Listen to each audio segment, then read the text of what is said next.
সকলে হেডিং করো। ভূগোলের আজকের টপিক ভারতের স্বাভাবিক উদ্ভিদ। দেখো, আগের দিনে আমি পুজোর আগে ভারতের স্বাভাবিক উদ্ভিদ সম্পর্কে ফার্স্ট ক্লাস নিয়েছিলাম।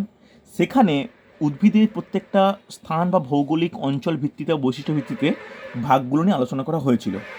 তারপরে এটাও আমি বলেছিলাম যে কিছু ভৌগোলিক আয়তন বা বনভূমির আয়তন অনুযায়ী রাজ্যগুলির অবস্থান। ওকে, এবার আজকে যে কিছু ইনফরমেশান নিয়ে স্টার্ট করব সেটা হলো কোন রাজ্যে সবচেয়ে কম পরিমাণে অরণ্য রয়েছে। এগুলো কিন্তু জিকে হিসাবেও ইম্পর্টেন্ট, ভূগোলের মধ্যে তো আছেই। প্রত্যেকে হেডিং করো, অরণ্যের পরিমাণ যেখানে কম। নোট ডাউন করো, অরণ্যের পরিমাণ যে রাজ্যে কম।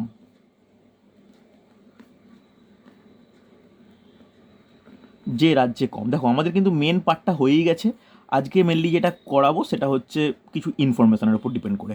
দেখো, কম বলতে যদি প্রশ্ন করা হয় যে বনভূমি বা অরণ্য কোন রাজ্যে সবচেয়ে বেশি, কি বলবে? আমি বলা হয়ে গেছে কিন্তু কোন রাজ্যে সব থেকে বেশি। আশা করি তোমরা ক্লাসটার রেকর্ডিং দেখে নোট ডাউন করেছো। মধ্যপ্রদেশ। সব থেকে বেশি মধ্যপ্রদেশ, একদমই তাই। দ্বিতীয় কোন রাজ্য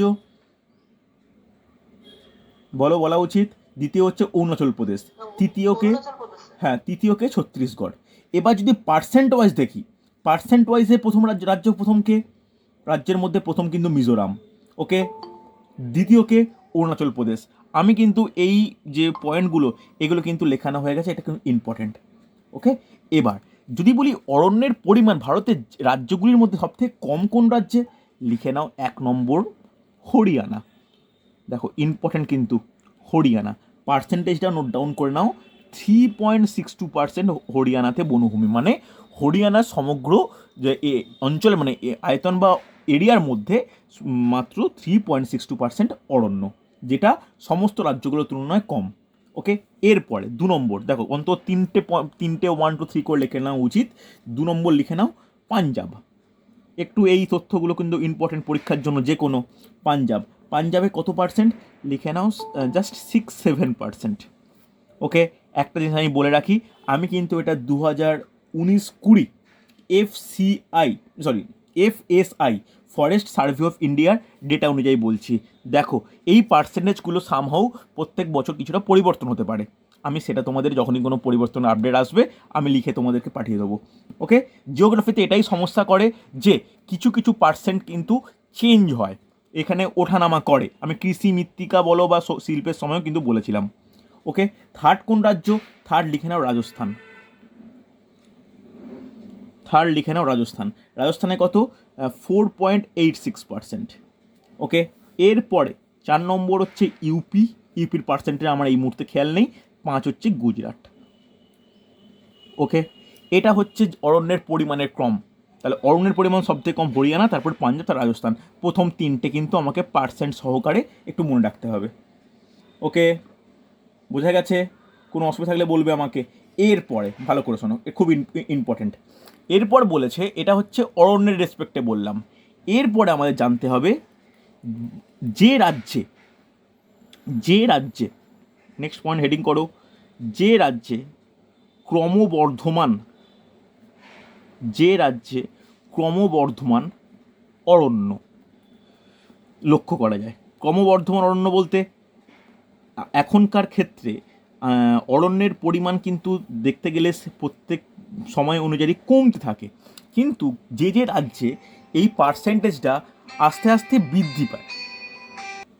তাহলে যেটা বলছিলাম যে ক্রমবর্ধমান অরণ্য যেখানে আস্তে আস্তে অরণ্যের পার্সেন্টেজটা ইনক্রিজ করছে, এখানে কোন রাজ্য প্রথম? ভালো করে নোট ডাউন করো। এক্ষেত্রে প্রথম হচ্ছে কর্ণাটক। ভালো করে শোনো, এটা কিন্তু এক্সেপশনাল হলেও এখানেও কিন্তু একটা র্যাঙ্কিংটা খুব ইম্পর্টেন্ট, যে মোটামুটি যেখানে ইনক্রিজ করছে অরণ্যের পরিমাণটার বর্তমান দিনের তুলনায় কিন্তু যেটা প্রত্যেক জায়গায় কমছে, সেক্ষেত্রে যে রাজ্যগুলিতে ইনক্রিজ করছে তার মধ্যে প্রথম কোন রাজ্য? কর্ণাটক। ওকে, সেকেন্ড কি? সেকেন্ড হচ্ছে অন্ধ্রপ্রদেশ। একটু নোট ডাউন করে নাও, এগুলো কিন্তু খুব ইনফরমেশান, এগুলো গুরুত্বপূর্ণ। আর 3 নম্বর নোট ডাউন করো, কেরালা।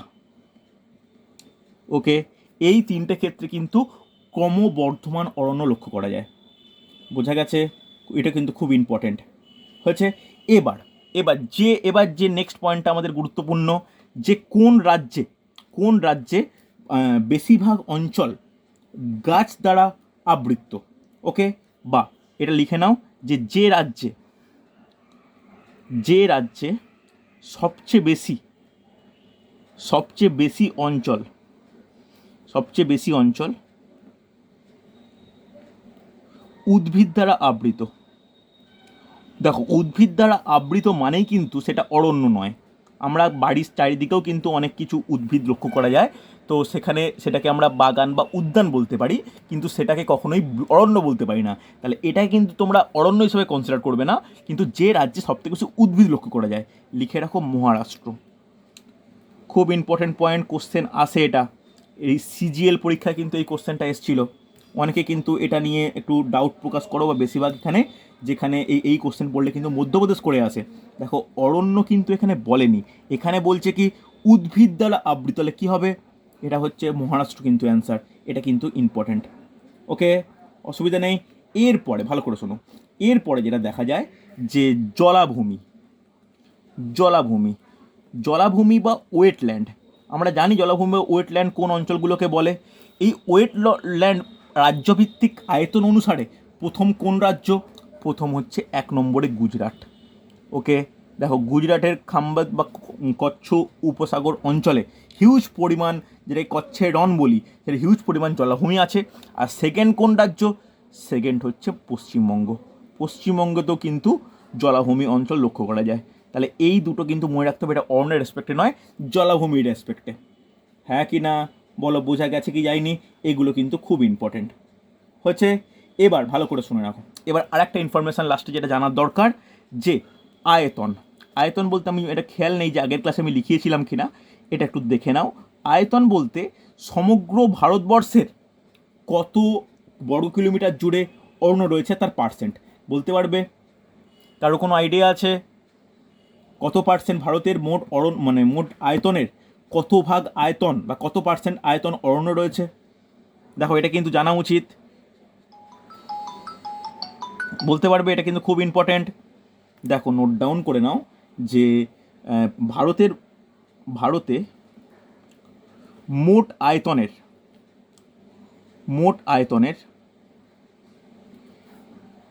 21.67% হলো অরণ্য। খুব ইম্পর্টেন্ট কিন্তু, এই পার্সেন্ট দিয়ে কিন্তু কোশ্চেন আসে। 21.67% হলো অরণ্য। এবার একটু টাফ টাইপের কোশ্চেন আসতে পারে যে এই 21.67% মানে অ্যাকচুয়ালি কত বর্গ কিলোমিটার? লিখে নাও 7,12,249 বর্গ কিমি। ওকে, অসুবিধা নেই। এই টার্মটা কিন্তু আমায় মনে রাখতে হবে, বারবার প্রত্যেকটা জিনিস বলে রাখছি। এইগুলো প্রত্যেকটা FSI-এর 2019-20 ডেটা অনুসারে কিন্তু। ওকে, এটা কিন্তু ইম্পর্ট্যান্ট হচ্ছে। এবার আমি এটা ভারতের রেসপেক্টে বললাম, যেহেতু আমরা পশ্চিমবঙ্গের বিভিন্ন এক্সাম দেবো বা এক্সামে দিই আমরা, তো পশ্চিমবঙ্গের রেসপেক্টে কিন্তু একটা জিনিস জেনে রাখা দরকার, যে পশ্চিমবঙ্গের মোট আয়তনে কত পার্সেন্ট অরণ্য। নোট ডাউন করে নাও একটা পয়েন্ট করে, যে পশ্চিমবঙ্গের, এটা ভারতের ক্ষেত্রে বললাম, পশ্চিমবঙ্গের মোট আয়তনের 19.04%, মোট আয়তনের 19.04% হলো অরণ্য। ওকে, এই 19.04% বলতে কত বর্গ কিলোমিটার? লিখে নাও 16,902 বর্গ কিমি। কোনো অসুবিধা থাকলে বলবে আমাকে। এই পয়েন্টগুলো কিন্তু আমাদের খুব ইম্পর্টেন্ট। হয়েছে না হয়নি বলো, বোঝা না গেলে বলো আমাকে। বোঝা গেছে এই যেগুলো বললাম? এসন্য কোনো অসুবিধা নেই তো? চলো দেখো, এরপরে আমি যে টপিকে যাব সেটা হচ্ছে জীববৈচিত্র্য। সেই জীববৈচিত্র্য যাওয়ার আগে আরও কিছু জিনিস বলে রাখি, যেটা আগের ক্লাসে বলেছিলাম আমি। সেখানে আমি প্রত্যেকটা বলেছিলাম তো, যে ম্যানগ্রোভ অরণ্য, এই ম্যানগ্রোভ অরণ্যের কোন কোন জায়গায় কোথায় কোথায় পাওয়া যায়, কত বর্গ কিলোমিটার। আশা করি যারা ক্লাসটা করেছো তারা কিন্তু এইগুলো একটু নোট ডাউন করে নিতে পারো। এগুলো বিশেষ এই পয়েন্ট যেগুলো লেখাচ্ছি এর মধ্যেও কিন্তু লিখে নাও। এই ম্যানগ্রোভ অরণ্যর পয়েন্টগুলো কিন্তু খুব ইম্পর্টেন্ট। ওকে, পশ্চিমবঙ্গে সুন্দরবন সবথেকে বেশি, তারপরে গুজরাটের কচ্ছ উপসাগর, তারপরে আন্দামান নিকোবরের বরাটাং দ্বীপ। এইগুলো আমি 1 2 3 4 করে কিন্তু বলেছিলাম, এইগুলো তোমরা কিন্তু একটু একটু মাথায় রেখো। ওকে, এইগুলো কিন্তু খুব ইম্পর্ট্যান্ট হচ্ছে। এবার চলো, খুব ইম্পর্ট্যান্ট যে জীববৈচিত্র্য, প্রত্যেকে হেডিং করো জীববৈচিত্র্য। কাকে বলে জীববৈচিত্র্য কেউ বলতে পারবে? দেখো, যারা টেট পরীক্ষার্থী তাদের ক্ষেত্রে কিন্তু ইভিএসের পাঠের মধ্যে এই জীববৈচিত্র্য কিন্তু খুব ইম্পর্টেন্ট। জীববৈচিত্র্য কাকে বলে কেউ বলতে পারে? বলা উচিত। What do mean by biodiversity? কেউ একজন বলো, যেটা মনে হয় বলো। জীববৈচিত্র্য কি? কোনো একটা স্থানে যে বিভিন্ন জীবের যে বিভিন্নতা, মানে সেটা জিনগত হতে পারে, প্রজাতিগত হতে একদমই তাই, পারে। একদমই তাই। তবে এটাকে আরেকটু ভালো করে বলতে গেলে বলতে পারি যে কোনো নির্দিষ্ট ভৌগোলিক অঞ্চলে, কোনো নির্দিষ্ট ভৌগোলিক অঞ্চলে প্রাকৃতিক পরিবেশের সঙ্গে জীবের সমন্বয় সাধন করার জন্য যে জীবদেহে বা বিভিন্ন জীবের মধ্যে যে বিভিন্নতা বা বৈচিত্র্যতা লক্ষ্য করা যায় তাকে বলা হয় বায়োডাইভার্সিটি। ওকে, এইবার দেখো ভালো করে শোনো, আমাদের পৃথিবীর যে অঞ্চলে জীববৈচিত্র্য প্রচুর মাত্রায় দেখা যায়, ভালো করে শুনবে, সেগুলিকে বলা হয় কি? জীববৈচিত্র্যের উষ্ণ অঞ্চল, বা ইংলিশে বলা হয় হটস্পট অফ বায়োডাইভার্সিটি। এটা কিন্তু খুব ইম্পর্ট্যান্ট, হটস্পট অফ বায়োডাইভার্সিটি। ভালো করে নোট ডাউন করো, কাকে বলে হটস্পট অফ বায়োডাইভার্সিটি? ইম্পর্ট্যান্ট। দেখো, আমি আর বেশি ডিটেলসে যাচ্ছি না। হটস্পট অফ বায়োডাইভার্সিটি কাকে বলে? হটস্পট আমি এক্ষুনি বললাম, কেউ বৈশাখী বলতে পারবে কি বললাম? যে অঞ্চলে, ভালো করে শুনে নাও, যে অঞ্চলে জীববৈচিত্র্যের বহুল অস্তিত্ব লক্ষ্য করা যায়, অর্থাৎ একটি ক্ষুদ্র অঞ্চল বা একটা রিজিয়ানে বা একটা অঞ্চলে যদি প্রচুর পরিমাণে জীববৈচিত্র্য থাকে, তাহলে সেই অঞ্চলটাকে বলা হয় হটস্পট।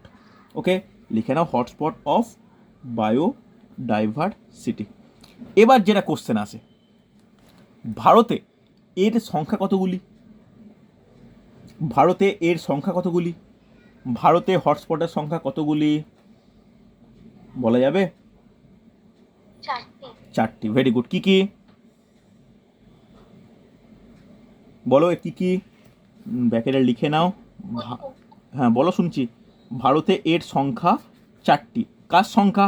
হটস্পটের সংখ্যা 4টি। এটাই কিন্তু কোশ্চেন আসে। এই 4টি কি কি, এই 4টি সম্পর্কে একটু নোট ডাউন করে নাও, এগুলো কিন্তু পরীক্ষায় আসে। তাহলে 4টি কি কি? ফার্স্ট, 1 নম্বর পূর্ব হিমালয়, আশা করি শুনেছ, পূর্ব হিমালয়। সেকেন্ড কি? পশ্চিমঘাট, পশ্চিমঘাট পর্বতমালা। থার্ড কি? ইন্দো বার্মা, ইন্দো বার্মা অঞ্চল। আর ফোর্থ কি? আন্দামান নিকোবর।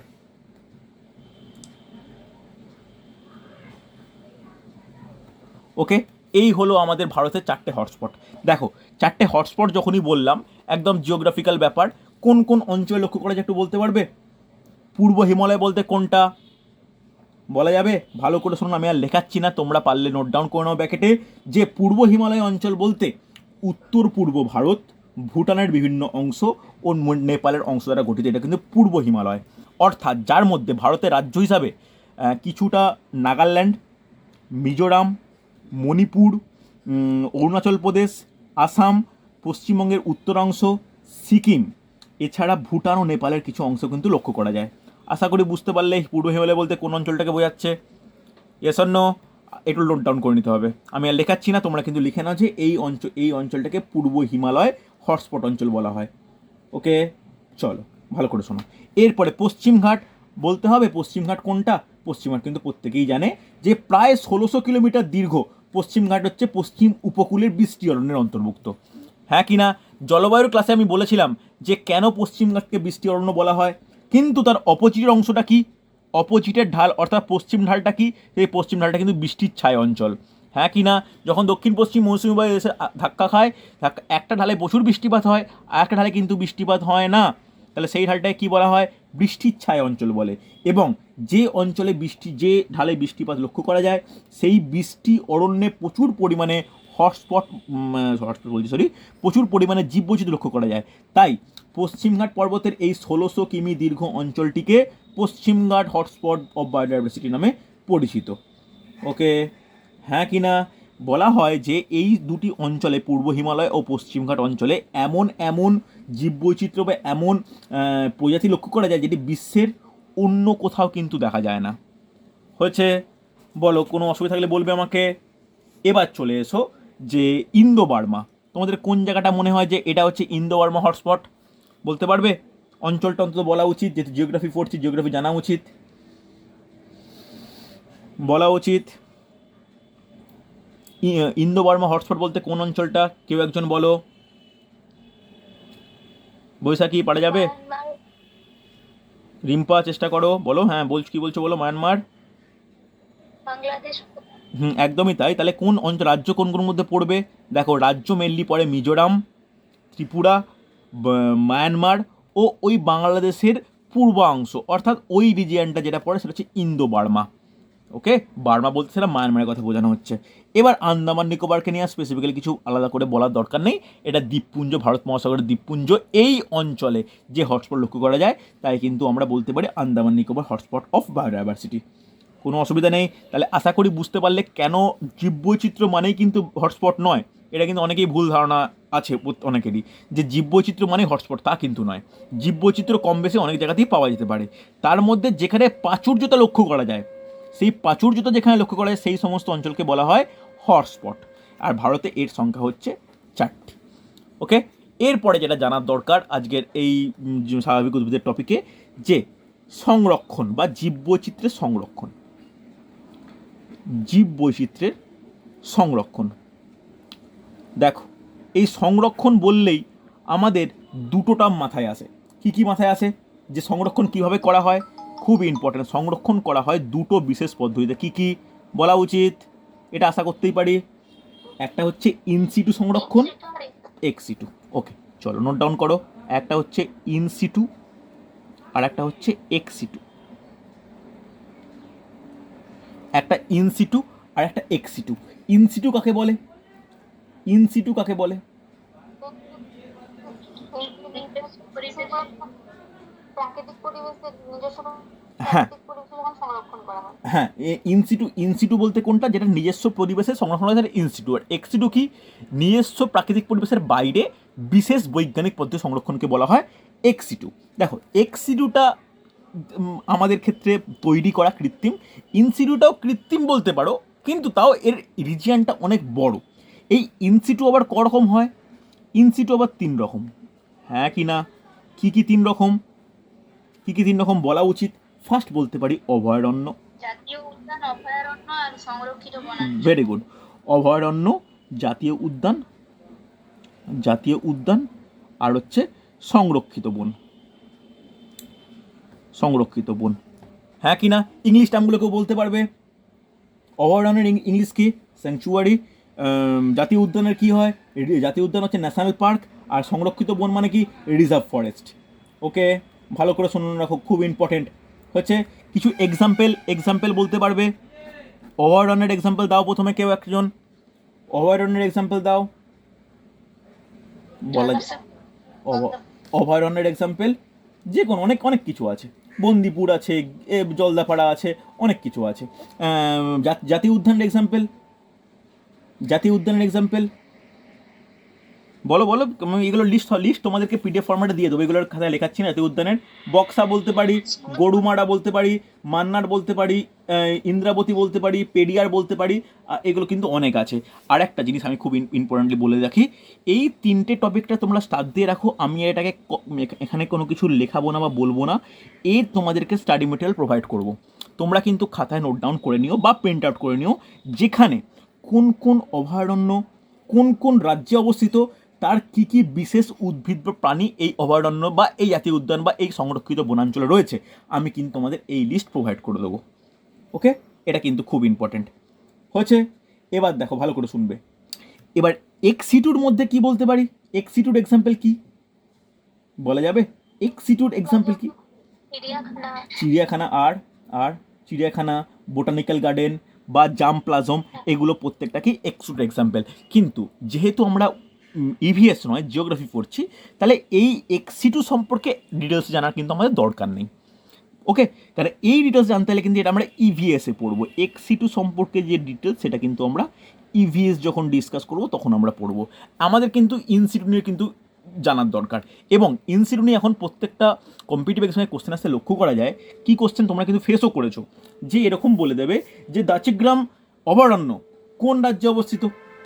কেউ বলতে পারবে যদি এই কোশ্চেনটা করি আমি, দাচিগ্রাম অভয়ারণ্য কোন রাজ্যে অবস্থিত? কাশ্মীর। জম্মু কাশ্মীর। এই কোশ্চেন কিন্তু খুব ইম্পর্টেন্ট হচ্ছে। পেরিয়ার অভয়ারণ্য কোন রাজ্যে অবস্থিত? কেরালা। কেরালা। এই কোশ্চেনগুলো কিন্তু খুব ইম্পর্টেন্ট, বোঝা গেছে? এই কোশ্চেনগুলো কিন্তু খুব ইম্পর্টেন্ট। বা এরকম কোশ্চেন আমি কদিন আগে একটা পরীক্ষা, ওয়েস্ট বেঙ্গলের একটা পরীক্ষা হলো, মেবি হচ্ছে তোমার ওই ফায়ার অপারেটর নাকি 2019-এর পরীক্ষার কোশ্চেনটা দেখছিলাম কদিন আগে।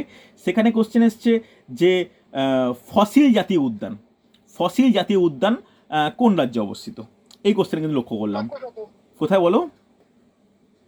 মধ্যপ্রদেশ। মধ্যপ্রদেশ। মধ্যপ্রদেশ, ফসিল জাতীয় উদ্যান মধ্যপ্রদেশ। এই জিনিসগুলো কিন্তু আমি ভালো করে শুনে রাখো, এই জিনিসগুলো কিন্তু আমি প্রত্যেকটা তোমাদেরকে পয়েন্ট ভিত্তিক কিন্তু নোট ডাউন করাবো। একইভাবে নেক্সট আর একটা যেটা গুরুত্বপূর্ণ, সেটা বায়োস্ফিয়ার রিজার্ভ। প্রত্যেকে নেক্সট হেডিং করো, বায়োস্ফিয়ার রিজার্ভ। বায়োস্ফিয়ার রিজার্ভ কাকে বলে? Biosphere reserve any idea? Biswajit, আশা করতেই পারি তোমার থেকে। বায়োস্ফিয়ার রিজার্ভ কাকে বলে? কেউ একজন বলো। স্থলজ জলজ অঞ্চল মানে হুম। বাস্তুতন্ত্রের মধ্যে সম্পূর্ণ যে জীব বৈচিত্র্য মানে সংরক্ষিত করা হয়। একদমই তাই। তাহলে এখানে ভালো করে শুনে রাখো, খুব ইম্পর্টেন্ট যে যে যে ক্ষেত্রে, তবে হ্যাঁ, এখানে তোমার বায়োস্ফিয়ার রিজার্ভ হচ্ছে এমন একটা অংশ বা এমন একটা মানে ইনসিটু সংরক্ষণের একটা উপায়, যেটা কিন্তু মানে আন্তর্জাতিক ক্ষেত্রে স্বীকৃত, অর্থাৎ ইউনেস্কো কর্তৃক কিন্তু স্বীকৃত। আমরা কোনটা অভয়ারণ্য করব এটা ভারত সরকার, রাজ্য সরকার ডিসাইড করতে পারে, কিন্তু বায়োস্ফিয়ারটা ডিসাইড করে কে? বায়োস্ফিয়ার ডিসাইড করে কিন্তু ইউনেস্কো। কার দ্বারা করে? MABর দ্বারা। MABটা কি? MAB মানে জানো? কোনো আইডিয়া আছে? MAB man and biosphere reserve. Man and biosphere programme বা বায়োস্ফিয়ার রিজার্ভ যাই বলতে পারো। এই MAB কর্তৃক আমাদের ভারতবর্ষের বা যে কোনো দেশের বায়োস্ফিয়ার রিজার্ভগুলো চিহ্নিত হয়। এবার যেটা সবচেয়ে গুরুত্বপূর্ণ, ভারতে সংখ্যা কত বলতে পারবে? এটাই কোশ্চেন আসে। ভারতে বর্তমান সংখ্যা কত? বর্তমান সংখ্যা বায়োস্ফিয়ার রিজার্ভের বলা যাবে? কেউ আর কোনো আইডিয়া? 18টি। 18টি। আমি এরও লিস্ট তোমাদের পাঠাবো, যেখানে আমরা বলে দেবো যে সব থেকে প্রথমে কোন বায়োস্ফিয়ার রিজার্ভ কে আমরা ইউনেস্কো দ্বারা স্বীকৃত করতে দেখেছি, তা হলো নীলগিরি, 1886 সালে। এটি হচ্ছে সর্বপ্রথম এমন একটি বায়োস্ফিয়ার রিজার্ভ যেটি ইউনেস্কো দ্বারা বা MAB দ্বারা স্বীকৃত হয়েছে। ওকে, নীলগিরি। এবং নীলগিরি হলো সব থেকে বৃহত্তম, নীলগিরি হলো সব থেকে বৃহত্তম বায়োস্ফিয়ার রিজার্ভ। ওকে, অসুবিধা নেই। এরপরে আর একটা কোশ্চেনে কিন্তু আসতে লক্ষ্য করা যায়, WBCS মেন্সে পড়েছিল যে ইউনেস্কো স্বীকৃত ভারতের কোন বায়োস্ফিয়ার রিজার্ভটি নবতম ইনক্লুশন বা নবতম সংস্করণ, অর্থাৎ নতুনভাবে বা শেষ কোনটিকে ইনক্লুড করা হয়েছে? সেটি হলো মধ্যপ্রদেশের পান্না। ওকে, পান্না জাতীয় উদ্যান সম্পর্কে আমরা প্রত্যেকেই জানি। এই মধ্যপ্রদেশের পান্না 2011 সালে কিন্তু এটির ইনক্লুড করা হয়েছে। এই তথ্যগুলো, এই 18টা বায়োস্ফিয়ার রিজার্ভ কোন কোন সালে, কোন কোন নামে, কোন রাজ্যে, এবং সেটিতে কী টাইপের, দেখো ভালো করে শোনো, বায়োস্ফিয়ার রিজার্ভ মানে শুধু অরণ্য হবে এমন কোনো মানে নেই। বায়োস্ফিয়ার রিজার্ভ সেটা হচ্ছে, বায়োস্ফিয়ার রিজার্ভ কোনো কোনো ক্ষেত্রে মরুভূমি হতে পারে, কোনো কোনো ক্ষেত্রে নর্মালি কোনো রিভার হতে পারে, বা কোনো কোনো ক্ষেত্রে নর্মালি কোনো দ্বীপ হতে পারে, বা পর্বতমালাও হতে পারে। তাহলে এটা কোন টাইপের এবং সেখানে মেন কী টাইপের মানে স্পিসিস বা প্রজাতি লক্ষ্য করা যায়, এরকমভাবে কিন্তু আমি লিখে তোমাদেরকে বায়োস্ফিয়ার রিজার্ভটা পাঠাবো। তোমাদের কাজ হবে এই যে অভয়ারণ্য, জাতীয় উদ্যান, সংরক্ষিত বন, বায়োস্ফিয়ার রিজার্ভ, এগুলো তোমাদের একটু স্টাডি মেটেরিয়ালটা প্রিন্ট আউট করে নেওয়া বা খাতায় নোট ডাউন করা। যদি আমাকে পার্সোনালি জিজ্ঞেস করো, আমি বলবো খাতায় নোট ডাউন করে রাখতে, কিন্তু তোমরা চাইলে প্রিন্ট আউটও করে নিতে পারো।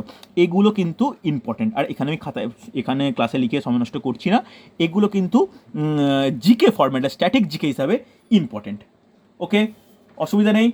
চলো, এরপরে যেটা ইম্পর্টেন্ট, যে বিভিন্ন অরণ্য গবেষণাগার। নেক্সট হেডিং করো, খুব গুরুত্বপূর্ণ, অরণ্য গবেষণাগার।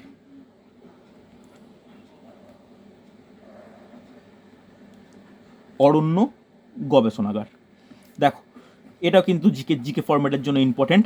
দেখো মেনলি জিওগ্রাফির টপিকটা কিন্তু আমি আগের ক্লাসে করে নিয়েছি। প্রত্যেককে রিকোয়েস্ট করে আমি জানি যারা ক্লাস করছো এখন 10জন, 10জনের মধ্যে 7জন ওই ক্লাসটা খুলেও দেখোনি, আমি কিন্তু পুজোর আগে দিয়ে রেখেছি। তোমরা পারলে ওই ক্লাসটা একটু দেখে, রেকর্ডিং দেখে তোমরা একটু নোট ডাউন করো, তারপরে কিন্তু আজকে ক্লাসটা রেখো। নাহলে কিন্তু এরকম খাতায় ওলট পালট হয়ে থাকলে কিন্তু কিছুই বুঝতে পারবে না বা পড়তে ইচ্ছা করবে না। একটু সিকোয়েন্স ওয়াইজ পড়াশোনা করো, ওকে? যদি আগের ক্লাসে না টুকে থাকো অন্তত 5টা পেজ ছেড়ে দাও, দেন এই ক্লাসটা স্টার্ট করো, বুঝতে পারলে? আর যদি করে থাকো তাহলে কন্টিনিউ করো। অনেকেই করেছো, তবে এটা জানি 70% স্টুডেন্ট করোনি, পুজো পড়ে গেছিলো, যাই হোক, তো করে নিও। দেখো অরণ্য গবেষণাগার কিন্তু বিভিন্ন রকম হয়। বিভিন্ন রকম বলতে বিভিন্ন টপিকের ওপর গবেষণাগার রয়েছে। ফার্স্ট যেটা জানার দরকার যে কত সালে কোথায় প্রথম অরণ্য গবেষণাগার তৈরি হয়, বলতে পারবে যে the Indian council of forestry and research education বা প্রধান অরণ্য গবেষণাগার কোন জায়গায় অবস্থিত? কোনো আইডিয়া বলতে পারবে? ICFRE এর ফুল ফর্ম কি বললাম? তোমরা বলতে নোট ডাউন করো, the Indian council of forestry and research education, okay? এটা প্রতিষ্ঠা হয় 1987 সালে। কোথায় প্রতিষ্ঠিত হয়? দেরাদুনে, যেটি হচ্ছে উত্তরাখণ্ডে, ওকে? দেরাদুন। এটা কিন্তু খুব ইম্পর্টেন্ট, আমি কিন্তু ফুল ফর্ম লেখালাম না, তোমরা কিন্তু ফুল ফর্ম লিখে নাও, the Indian council of forestry and research education, okay? কোনো অসুবিধা নেই।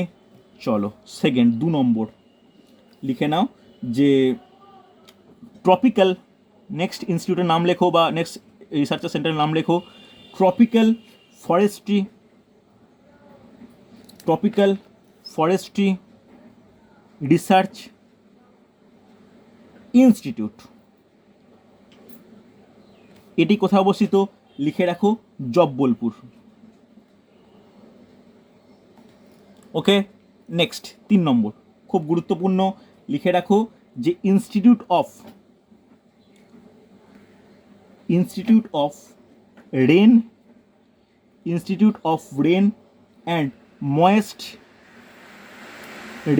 ময়েস্ট ডেসিডুয়াস ফরেস্ট, এর কোথায় অবস্থিত? এটি লিখে রাখো, জোরহাট কোন রাজ্যে অবস্থিত? আশা করি তোমাদের এটা কিন্তু বলা উচিত। জোরহাট কোন রাজ্যে অবস্থিত বলা যাবে? আসাম। Very good. আমি কিন্তু খনিজ তেলের সময় বলেছিলাম, একটু কিন্তু তোমরা পড়াশোনা করো, বারবার বলছি। নেক্সট নোট ডাউন করো যে সেন্টার ফর ফরেস্ট প্রোডাক্টিভিটি কোথায় অবস্থিত? লিখে নাও, রাঁচিতে, ওকে? হয়েছে। লাস্ট 5 নম্বর নোট ডাউন করো যে temperate forest research centre, temperate মানে নাতিশীতোষ্ণ ফরেস্ট রিসার্চ সেন্টার কোথায় অবস্থিত? লিখে নাও, সিমলা, ওকে? এই পয়েন্টগুলো কিন্তু বা এই ইনস্টিটিউটগুলো কিন্তু ইম্পর্টেন্ট, যেখান থেকে কিন্তু আমাদের কোশ্চেন আসতে লক্ষ্য করা যায়, ওকে? অসুবিধা নেই, বলো আমাকে, কোনো ডাউট থাকলে বলবে আমাকে, হ্যাঁ কি না, কোনো সমস্যা থাকলে বলো আমাকে, বোঝা গেছে তো? চলো নেক্সট আরও কিছু ইম্পর্টেন্ট পয়েন্ট আছে, লিখে নাও। যে আচ্ছা, এতটা পর্যন্ত হয়েছে, প্রত্যেকে লেখা হয়েছে, তাহলে পেজ উল্টাবো। সোমেন লেখা কমপ্লিট তো? সায়নী হয়েছে লেখা? ওকে, চল পরের লিখে রাখো কিছু বিশেষ সপ্তাহ ও ডেট, নোট ডাউন করো। কিছু বিশেষ, নেক্সট হেডিং করো, কিছু বিশেষ তারিখ, সপ্তাহ ও সাল, কিছু বিশেষ তারিখ, সপ্তাহ ও সাল। দেখো এগুলো কিন্তু পরীক্ষায় আসে। প্রথম যেটা ফার্স্ট পয়েন্ট নোট ডাউন করো যে ভারতের প্রথম অরণ্য নীতি কত সালে গৃহীত হয়? যদি কোশ্চেন করা বলা হয় কি বলবে? জানো, কোনো আইডিয়া আছে? এটা কিন্তু ইভিএসের জন্য গুরুত্বপূর্ণ, লিখে নাও, ভারতের প্রথম অরণ্য নীতি গৃহীত হয় ভুল বললাম, 1894 সালে। দেখো তখন কিন্তু পরাধীন ভারতে প্রথম অরণ্য নীতি কিন্তু গ্রহণ করা হয়। কত সাল? 1894 সাল হচ্ছে। এবার দেখো অরণ্য নীতি, নেক্সট যেটা খুব গুরুত্বপূর্ণ পয়েন্ট, যে ভারতে বননীতি কত কত সালে গ্রহণ করা হয়? লিখে নাও, ভারতে বননীতি গ্রহণ করা হয় 1952 সাল। গ্রহণ করা হয়, লিখে নাও, 1952 সাল। এই সালগুলো কিন্তু খুব ইম্পর্ট্যান্ট হচ্ছে, নোট ডাউন করেছো? চলো এবার ভারতে বন সংরক্ষণ আইন, বন সংরক্ষণ আইন কত সালে গ্রহণ করা হয়? নোট ডাউন করো, এটি গ্রহণ করা হয় 1972 ও 1980 সালে। পরপর দুটো, 1972 সাল, 1980 সালে কি হয়? বন সংরক্ষণ আইন কিন্তু গ্রহণ করা হয় হচ্ছে। এবার চলো, এবার তারিখ, কিছু বিশেষ তারিখ। তারিখ বলতে কি, বিশ্ব বন্যপ্রাণী দিবস কোন তারিখে পালন করা হয়? কারোর কোনো আইডিয়া? বিশ্ব বন্যপ্রাণী দিবস বলা যাবে? কারো কোনো আইডিয়া আছে? লিখে নাও, 3 মার্চ। এইগুলো কিন্তু পরীক্ষায় কোশ্চেন আছে, তোমরা লক্ষ্যই করেছো, 3 মার্চ। ওকে, নেক্সট নোট ডাউন করবে, বিশ্ব অরণ্য দিবস। বিশ্ব অরণ্য দিবস, দেখো এই ডেট আর তারিখগুলো কিন্তু ইম্পর্টেন্ট। কবে পালন করা হয়? 21শে মার্চ। 21শে মার্চ। ওকে, নেক্সট সুন্দরবন উদযাপন দিবস। সুন্দরবন উদযাপন দিবস কবে পালন করা হয়? খুব ইম্পর্টেন্ট, লিখে রাখো, 21শে আগস্ট। 21শে আগস্ট। এবার নেক্সট, আজকে লাস্ট টপিক, লাস্ট যেটা ইম্পর্টেন্ট, যে অরণ্য সপ্তাহ পালন।